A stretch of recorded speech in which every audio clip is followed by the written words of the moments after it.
আসসালামু আলাইকুম রহমতুল্লাহ। প্রিয় দিনী ভাইয়েরা, আজকে একটি সুন্নাহ সম্পর্কে আলোচনা করতে যাচ্ছি। যে সুন্নাহটা আল্লাহ রসুল সাল্লাল্লাহু আলাইহি ওয়াসাল্লাম তিনি তার নফল নামাজের মধ্যে আদায় করতেন। সেটি হলো এই সুনানে আবি দাউদের মধ্যে এসেছে 872 নম্বর হাদিস।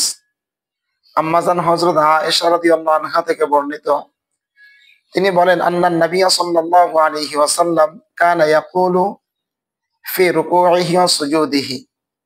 আল্লাহ রসুল সাল্লাল্লাহু আলাইহি ওয়াসাল্লাম তিনি তার নফল নামাজ সমূহের মধ্যে বলতেন, সুবহুন কুদ্দুসুন রব্বুল মালাইকাতি ওয়ার রূহ।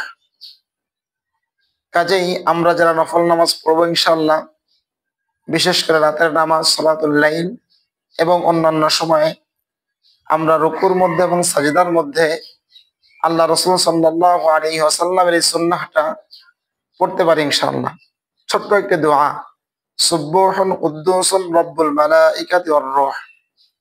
আমরা ইনশাআল্লাহ এই আমলটি আমাদের জীবনে সমস্ত নফল নামাজ সমূহের মধ্যে আদায় করার চেষ্টা করবো ইনশাআল্লাহ তাআলা।